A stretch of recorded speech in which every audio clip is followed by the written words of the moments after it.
우리 설교자들에게 아주 오래 전부터 내려오는 속담 같은 얘기가 있어요. 설교 원고를 미리 준비하고 공부도 열심히 하고 인문학적 지식과 성경의 깊이를 갖추고 또 기도 많이 해야 될 기본적인 사명도 중요한데 꼭 설교 5분 전에 영감이 떠오른다, 이런 속담이 있어요. 설교 다 준비해 놓고 설교하기 5분 전에 기도하는데 첫째 데이지하고 둘째 데이지하고 바꿔야 되겠구나. 앞에 얘기했던 예화를 뒤쪽으로 가는 게 좋겠구나. 아니면 생각지 않은 경구와 같은 아주 짧은 문자처럼 지나가는 그런 영감들이 있어서 설교 5분 전에 영감이 떠오른다. 오래된 속담인데 오늘은 설교하는 시간을 기다리다가 제가 5분 전에 이런 생각이 들었어요. 올해 하나님께 집중하는 교회 이렇게 표어를 내걸었는데 이거 1년 내내 여기 붙어 있거든요. 그래서 수요일 예배 때는 아예 주제가를 하나 정해서 설교 끝나면 왔다 갔다 하지 말고 매주마다 52주를 똑같은 노래를 불렀으면 좋겠다, 이 생각이 들었어요. 그래서 주만 바라볼지라 하는 찬송을 송구영신 예배 때 이제 불렀는데 오늘 방송실에서도 준비하시고 악보도 갖다 주시고 이제부터 1년 동안 하나님께 집중한다 표어를 붙여놓고 우리 자꾸 잊어버리거든요. 그래서 아주 단순한 표어, 그 다음에 수요일 예배 때는 설교 끝나면 늘 주만 바라볼지라 이 찬송하고 통성기도하고, 그 다음에 여러분의 삶 속에서 언제나 이 교회 표어를 잊지 않도록 주만 바라볼지라 하고 아주 힘들고 어려울 때도 고통스러울 때도 혼란할 때도 서운할 때도 외로울 때도 주만 바라볼지라 그렇게 1년 내내 찬송하시면 놀라운 일이 일어날 줄로 믿습니다. 설교 5분 전에 떠오른 생각이에요. 이제 원고에 있는 얘기만 할게요. 오늘 시편 116편의 제목을 설교 제목을 건지시는 하나님, 이렇게 제목을 정했는데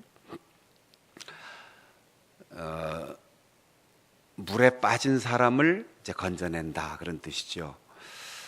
오늘 본문을 찬찬히 읽어보면 국가적인 변란이나 전쟁, 엄청난 재앙 이런 것이 아니고 사망의 줄이 나를 두르고 지옥 같은 고통이 내게 이르고 내가 환난과 슬픔을 만났을 때에 라고 3절에 하는 거 보면 개인적인 고난 속에서 그 고난에서 건져주신 하나님의 은혜를 기억하고 평생토록 그 은혜를 잊지 않고 내가 기도하며 살겠습니다 라는 결심의 노래였던 것으로 생각이 됩니다.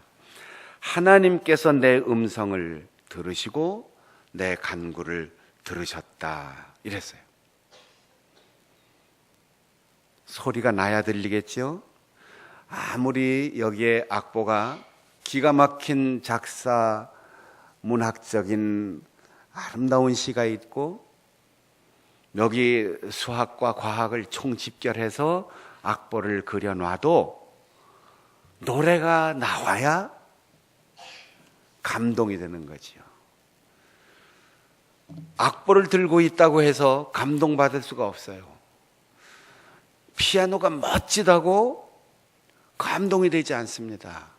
연주를 해야 돼요. 악기는 연주해야 되고 노래는 불러야지 돼요. 하나님께서 우리에게 원하시는 것은 우리의 목소리를 듣는 거예요.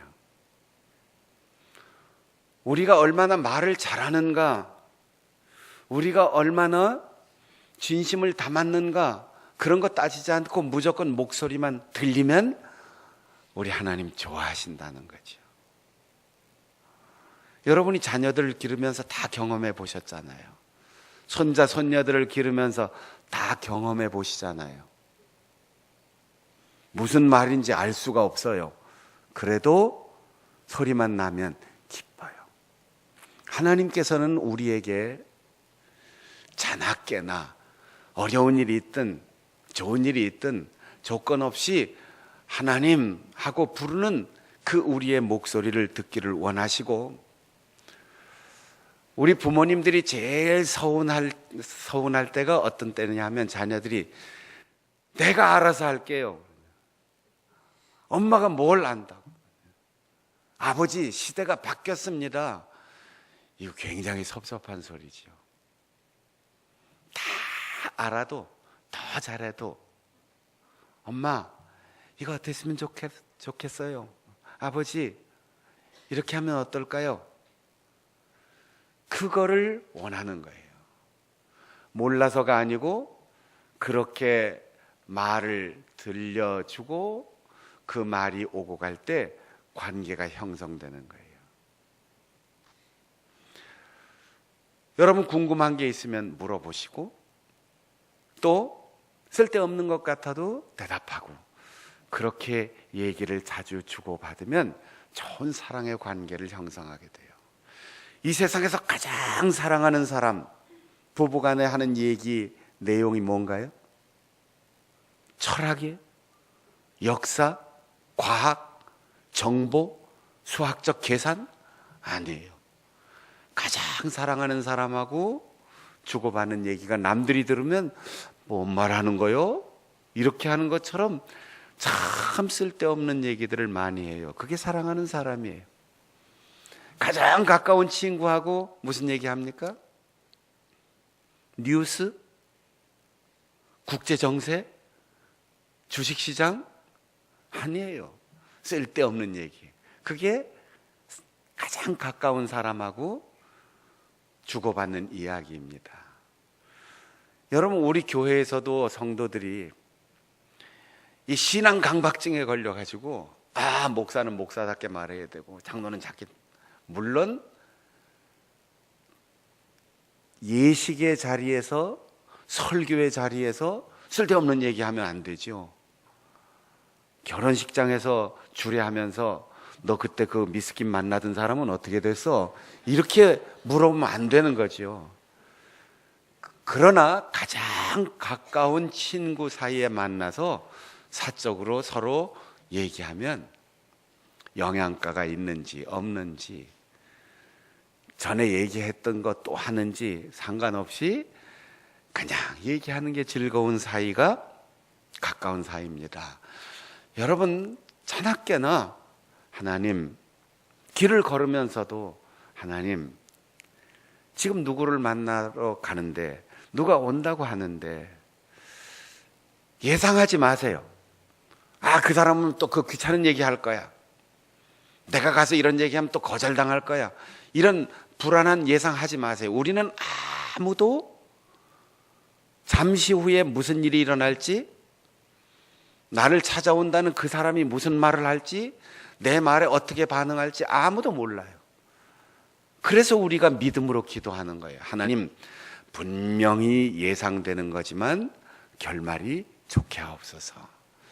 하나님, 내가 지금 한 2km 정도 걸어갈 건데 늘 다니는 길이지만 그 길 실수하지 않고 잘 걷게 하옵소서. 늘 만나는 사람이지만 행복한 이야기 주고받게 하옵소서. 뭐 감기 들렸는데 이거 가지고 기도해야 되나요? 아니, 병원 가면서도 기도하세요. 그 약이 나에게 잘 맞게 하시고, 내 증세를 정확하게 잘 아는 의사 선생님 만나게 하시고, 이 약도 부작용도 있다는데 부작용은 없게 하시고 긍정적 작용만 있게 하옵소서. 기도하면서 병원 가야지. 약을 먹을 때도 밥을 먹을 때도 숨 쉬는 것이 곧 기도해야 된다는 거예요. 우리 어린 아기들은 숨 쉬는 게 그냥 엄마 아빠하고의 대화예요. 까르르 웃는 것도 간지러워서 웃는 게 아니고 우스워서 웃는 게 아니고 무슨 내용을 알아서 웃는 게 아니에요. 그냥 숨 쉬는 게 행복의 고백으로 밝은 표정으로 웃는 거지요. 하나님은 우리에게 그 음성 듣기를 원하십니다. 2019년 한 해 동안 예배에 빠지지 않고 잘 참석하고 말씀에 마음을 다하여 귀 기울이고 하나님께 말이 되나 안 되나 경우가 많나 이런 거 따지지 말고 그냥 아버지 이렇게 기도하면서 살아가십시오. 그러면 하나님께서 우리 성도들 하나하나를 예뻐하시고 얼굴 안 보이면 거리가 멀어지는 거죠. 오늘 마지막 절에 이랬어요. 예루살렘아 네 한가운데에서 곧 여호와의 성전 뜰에서 지키시리로다. 관계는 꼭 집에서 공식적인 자리에서 무슨 만남의 자리에서 형성되는 게 아니지만 반드시 형식이 필요할 때가 있어요. 여러분 아기 낳고선 살다가도 왜 혼인예식을 합니까? 사회적으로 인정을 받고 싶은 거죠. 밤에 잠자리 들 때도 내 침대맡에 하나님 계십니다. 길을 갈 때도 산속에서도 저 지하 컴컴한 동굴에서 막장에서 작업할 때도 하나님 거기 계십니다. 그러나 우리가 하나님과 대화하고 하나님께서 약속하신 복을 받을 때 반드시 예루살렘 한가운데에서 주일 예배를 통하여 공적인 예배를 통하여 하나님의 말씀을 들을 때 읽을 때 그리고 한 마음으로 기도할 때 역사가 일어나고 하나님과 소통하게 되는 거예요. 건물이 중요한 것이 아니고 우리 공동체가 중요한 거예요. 예수님께서 우리에게 말씀하셨어요. 기도할 때 하늘에 계신 우리 아버지라고 말하라. 우리라는 말 속에는 반드시 내 곁에 누군가를 인식하라는 거예요. 그래서 혼자 기도가 아니고 합심 기도. 심야 기도에 이름을 불러가면서 열심히 기도하는데 정작 본인은 심야 기도 안 나오는 분들도 있어요. 물론 중환자로 몸을 움직일 수 없어서 병원에 입원해 계신 분들이야 못 나오는 것 같지만 움직일 수 있는 분들이 자기를 위해서 하고 기도하는데 자기는 기도하는 줄도 모르고 기도 제목만 얹어놓고 안 나오는 분들이 있어요. 예루살렘 한가운데 여호와의 성전 뜰, 이 약속된 장소, 약속된 시간, 약속된 형식을 통해서 하나님께서 우리에게 은혜를 주시는 것을 믿고 예배를 소중히 여길 수 있는 여러분들이 될 수 있기를 바랍니다. 2절에 보면 내가 음성을 들려드리고 내가 간절히 구할 때 하나님께서 그의 귀를 내게 기울이셨습니다. 그래서 나는 평생 기도하겠습니다. 여기 평생이란 말은 우리가 긴장이 확 풀어질 수 있어요. 난 평생 기도하니까 오늘 하루는 좀 빼먹지 뭐. 평생 기도할 거니까 이번 한 주간 동안은 좀 조용히 풀어놓고 자유롭게 살고 싶어. 이런 생각이 들 때가 있는데 이 평생이란 말이 우리말로 번역될 때 참 어려운 말이에요. 히브리 말로 요음이라고 하는 말은 순간, 시간, 매일, 매년, 평생 이게 다 들어가 있는 거예요. 그러니까 우리가 평생 기도한다 그러면 40년, 50년, 60년, 100년 기도하는데 중간에 듬성듬성 빼먹는다 이게 아니고 여러분 100년을 사는데 50에 하루만 죽으면 나머지 50년 그냥 날아가는 거예요. 한순간이. 우리가 밥을 굶고 물만 먹으면 40일 정도는 살 수 있어요. 물도 안 먹으면 아마 한 보름이나 한 달 정도는 살 수 있을지 모르겠어요. 그런데 숨은 한 3분만 안 쉬면 죽는 거예요.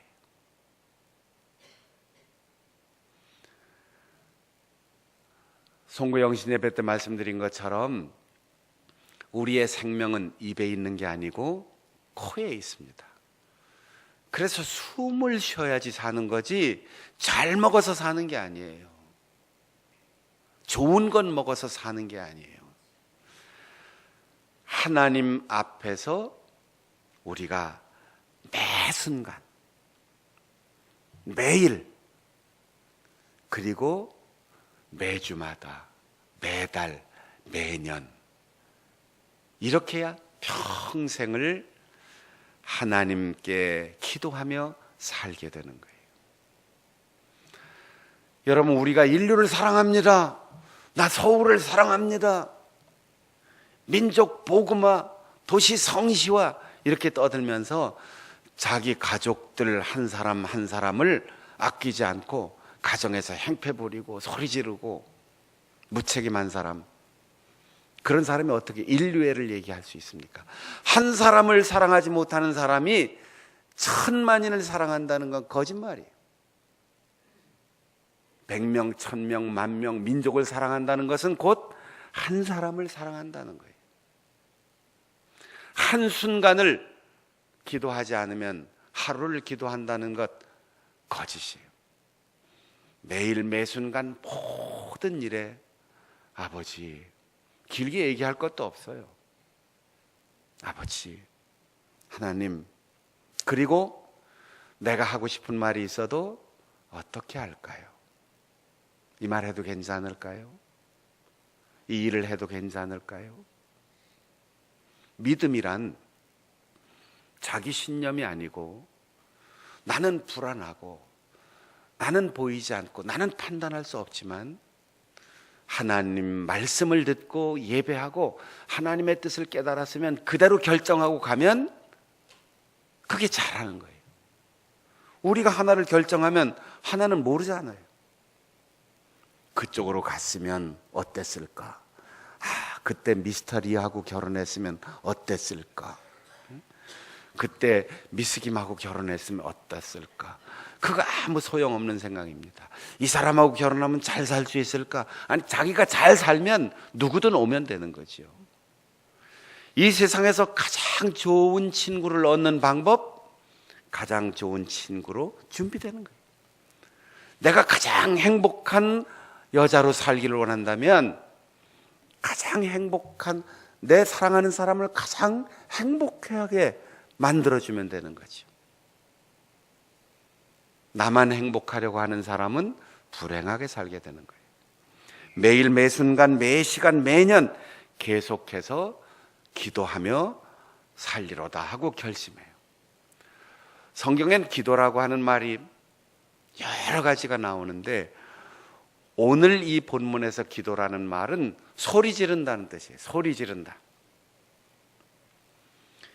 예배에 준비된 절제된 기도도 필요하고 변함없이 끊임없이 하나님 앞에 소원을 얘기하는 간구, 청원도 필요하지만 지금 이 시인이 내가 사망의 줄이 나를 두르고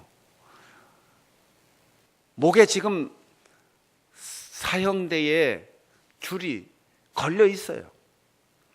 그리고 지옥과 같은 고통이 나를 둘러 있어요. 환난과 슬픔이 계속 닥쳐옵니다. 그때 소리를 질렀더니 아버지, 주여, 여호와여 소리 질렀더니 하나님이 귀를 기울이셨다고 했어요. 급하지 않으면 소리를 지를 필요가 없겠지요. 아직도 예배를 체면치레처럼 생각하고 성경을 장식품처럼 들고 다니고 기도하는 일은 감성적인 사람, 무식한 사람들만 소리 질러대는 거다 이렇게 생각하는 사람 아직 급하지 않기 때문이에요. 옆 사람이 듣든 말든 침이 튀든 말든 눈물이 쏟아지든 말든 단추가 풀어지든 말든 넥타이가 늘어지든 말든 상관없이 아버지, 당신께서 나를 도와주시지 않으면 난 살 수 없습니다. 조금만 더 늦으면 나는 숨이 멎을 것 같습니다. 그때 주여 하고 소리를 지르게 되는 거죠. 우리 교회는 너무 점잖아서 통성으로 기도합시다 그러면 주여, 아이고 주여. 통성으로 기도하자 그런 사람이 맥이 빠져, 아이고 주여. 하나님이 귀를 기울이시도록 내 절박한 순간이 기회가 될 수 있도록, 보이지 않는 하나님이 그 손을 내밀어 내 손을 잡아줄 수 있도록 고함을 지르고, 하나님 여기 오시옵소서 하고 하나님을 초대하고, 아버지 죽을 것 같아요, 주님 왜 잠을 자고 계십니까? 배가 뒤집힐 것 같아요. 그렇게 소리를 지르면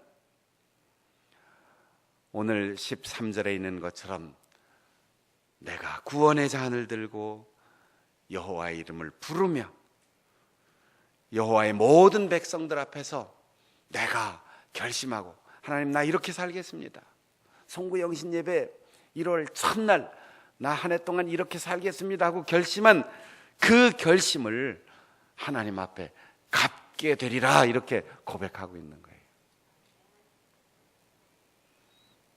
2019년 12월 31일 11시 20분에 모여서 아버지 돌아보니까 후회되는 것뿐입니다. 이렇게 변명하지 말고, 하나님 내가 감히 꿈꿀 수 없었던 꿈을 주님 앞에 아뢰고, 내가 가진 것 없이 하나님만을 바라보고 집중하며 예배하며 말씀 사모하며 기도했는데 돌아보니 하나님 놀라운 일이 생겼습니다. 하나님께서 바로의 군대를 물속에 수장시키시고, 하나님께서 아무도 예측할 수 없었던 바다 밑에 길을 열어주시고, 여리고 성이 함성 한마디에 무너지고 요단강 물이 멈춰서는 놀라운 기적이 일어났습니다. 굶어 죽을 줄 알았는데 하늘에서 만나가 내려왔습니다. 목말라 죽겠다고 했는데 반석에서 샘물이 솟았습니다. 은혜입니다. 이렇게 고백할 수 있는 송구영신 예배를 여러분들이 준비하시기를 바랍니다. 하나님께서 이 시인에게 어떻게 은혜를 주셨는지 그는 이렇게 말해요. 6절 다 같이 읽겠습니다. 6절 시작.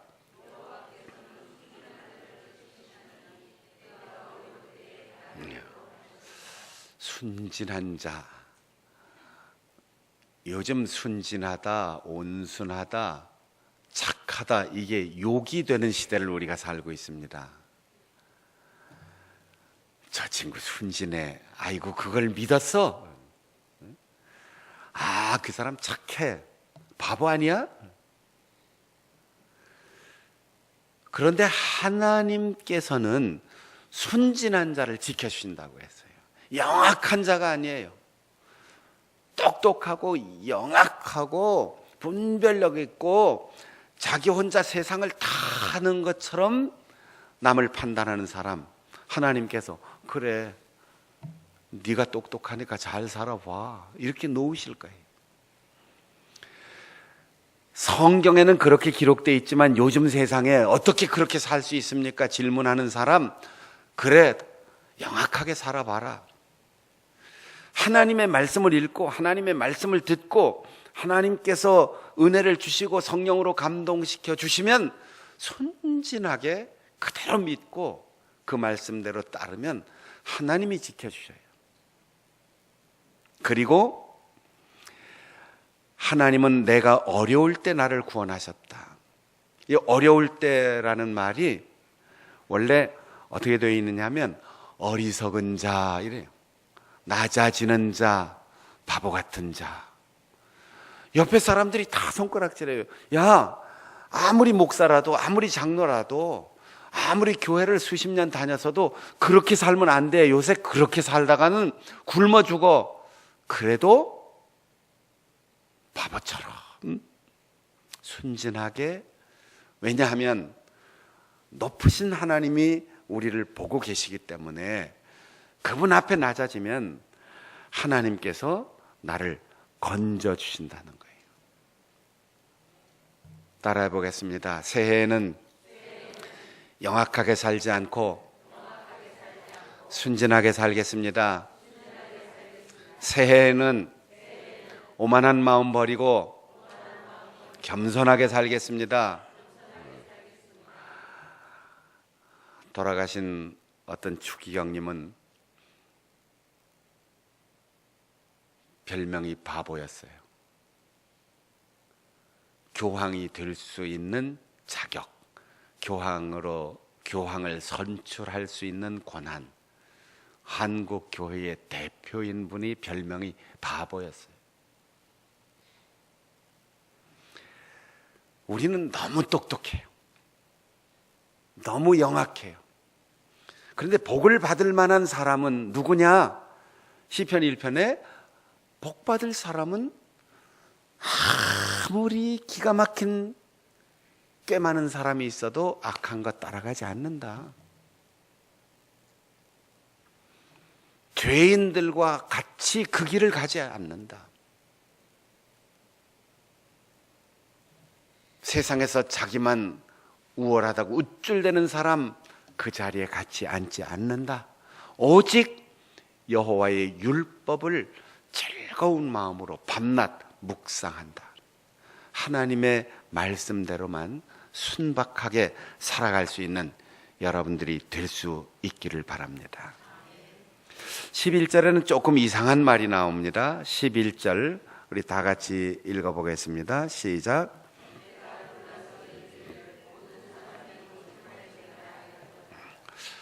아니 이 사람은 왜 이럴까요? 이 시인이 하나님이 건져주시고 기도에 응답하셨고 죽음의 고통 속에서 건져줬는데 갑자기 사람들 다 거짓말쟁이야. 이 말은 사람은 믿을 존재가 아니고 사랑하고 위로하고 격려하고 아끼고 보호하고 용서해 주어야 할 대상이지 하나님만이 틀림없는 분이다. 하나님만을 믿으라는 거예요. 제가 30대에 저보다 한참 선배되는 목사님들하고 이스라엘 성지순례를 갔는데 이제 은퇴가 가까운 지금 제 나이 되는 이런 어른들이 저를 보고 박 목사 30대에 진짜 잘 왔다. 어떻게 그렇게 용기를 냈어? 저 대출 받아서 왔어요. 이런저런 핑계대고 이스라엘 한 번 못 와봤는데 이스라엘 와서 성지를 돌아보니까 나 평생 설교하면서 거짓말만 하고 살았어. 목사님들이 나빠서가 아니고 성경을 읽으면서 자기 생각에는 올라가는 줄 알았는데 내려갔다고 말하고 먼 줄 알았는데 가깝다고 얘기했고 요단강이 한강처럼 엄청나게 큰 강인 줄 알고 강에 대해서 얘기했는데 가보니까 우리 동네 옛날 도락만 하니까 거짓말만 했다는 거죠. 일부러 거짓말을 한 게 아니고 사람은 상상을 하니까 글만 읽고 성경만 열심히 읽었는데 가보지 않으니까 결국은 거짓말하게 됐다. 사람은 그래요. 아마도 저도 목회를 돌아보면 그땐 뭔 모르고 나만 옳다고 주장한 것들이 많이 있었는데 아이고 고집도 꽤 부렸구나. 나 때문에 상처받은 사람도 많구나. 내가 잘 안다고 뭔 얘기했는데 엉뚱한 얘기했구나. 그런 것들이 많이 있어요. 사람은 다 거짓말쟁이에요. 아빠도 엄마도. 사람을 불신하라는 얘기가 아니고 하나님만을 믿으라는 거죠.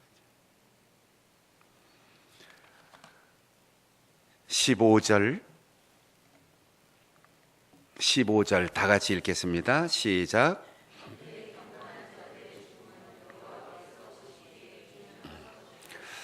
건지셨다고 해놓고 살려주셨다고 해놓고 평생을 부르짖어 기도하며 살겠다고 고백한 사람이 경건한 자의 죽음은 하나님 보시기에 귀중하다, 죽어라 이런 얘기 같잖아요. 그게 아니고 죽음에 대해서 두려워하지 말라는 거예요. 우리는 천한 죽음을 죽을 수가 없어요. 우리는 의미 없는 죽음으로 하루 한순간 목숨이 끊어질 수가 없어요. 우리의 끝, 우리의 죽음, 우리의 인생의 마무리 다 경건하게 살아가는 사람, 그 사람의 끝은 하나님이 귀중하게 여기시기 때문에 죽는 것도 아름답게, 끝나는 것도 아름답게, 실패와 성공의 여부도 하나님께서 판단하실 거라는 얘기죠. 실패할까 두려워하지 마세요. 죽을까 두려워하지 마세요. 하나님은 경건한 자의 죽음을 귀중히 여기시기 때문에 경건한 자는 값싼 죽음을 허락하시지 않는다는 거예요. 참새 한 마리 죽는 것도 하나님께서 모르시는 죽음이 없는데, 하물며 우리 그리스도인, 교회의 목사님, 장로님, 권사님, 집사님, 복음을 위하여 헌신하는 우리 교회학교 교사들, 찬양대, 여전도회, 남전도회 일꾼들, 이 사람들이 언제 어느 때 어떻게 죽느냐 하나님이 중요하게 보시고 계시다는 거죠. 가치 없는 일 하다 죽지 말고 경건하고 값지고 하나님이 기뻐하시는 일을 하다가 하나님이 귀중히 여기시는 죽음을 맞이하라는 교훈입니다. 시편 56편 8절에 보면 여호와여 내 눈물을 주의 병에 담으소서. 눈물이 무슨 보석도 아니고, 그런데 그냥 박물관이나 도서관에 보관하라는 얘기가 아니고 하나님의 병에 담아주소서. 이 눈물이 아쉬움의 눈물이 아닙니다. 죽음의 고통과 환난과 슬픔 속에서 아버지 하고 부르짖는 그 성도의 경건한 눈물을 하나님은 보석처럼, 진주처럼 귀중하게 병에 담아주시고, 그런 눈물이 있는 사람은 마지막에 아름답게 귀중하게 생을 마칠 수 있도록 은혜를 주신다는 거예요. 계시록에 보면 새 예루살렘, 새 하늘과 새 땅에서 하나님께서 성도를 맞아 주실 때 그 눈에서 눈물을 닦아 주신다고 했어요. 여러분, 닦아줄 눈물이 있어야 닦아주지요. 귀중히 여길 죽음이 준비돼야 헛된 죽음이 아닌 가치 있는 죽음이 되겠죠. 인간은 눈물로 시작해서 눈물로 끝나는 겁니다. 그런데 그 눈물이 헛된 눈물이 아니라 보석처럼 빛나는 눈물이 될 수 있도록 오늘도 누군가를 위하여 흘리는 사랑의 눈물, 오늘도 자신 앞에 절망하면서 내 구원의 하나님 나를 건져 주소서 간절히 부르짖으면서 하나님 당신 뜻대로 살겠습니다. 당신이 기뻐하는 일에 헌신하고 당신께서 영광을 받으실 일에 내 온 눈과 마음을 바치겠습니다. 그렇게 눈물로 기도하는 성도의 눈물을 하나님은 보석처럼 귀중히 여겨 그 품에 안아주시고, 우리가 세상을 떠나 주 앞에 설 때 우리의 눈에서 눈물을 닦아 주실 것입니다. 성도에 흘리는 눈물은 가물거리는 등불을 다시 키우는 성령의 기름과 같은 것입니다. 영혼이 메말랐다라는 느낌이 있으십니까? 정서가 메말라 간다는 느낌이 있습니까?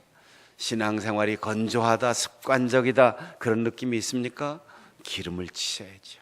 눈물을 흘리고 주님 앞에 나와서 큰 소리로 부르짖을 때 하나님께서는 우리가 새해 첫날 그리고 예수 믿던 그때, 그리고 우리가 하나님 앞에 손들고 세례 받을 때, 그리고 우리가 목사가 되고 장로가 되고 권사가 되고 집사가 되고 교회학교 교사가 되고 찬양자가 될 때 하나님 앞에 소원했던 그대로 살 수 있는 힘을 주시고 성전 뜰을 밟을 때마다 그것을 회상할 수 있게 하실 것입니다. 성전 중심의 순진한 자, 믿는 자, 하나님만을 믿는 자, 경건한 자, 그렇게 살면 하나님께서 반드시 우리를 지키시고 영광을 받으실 것입니다. 주만 바라볼지라 함께 찬송하시고 우리 통성으로 기도하겠습니다.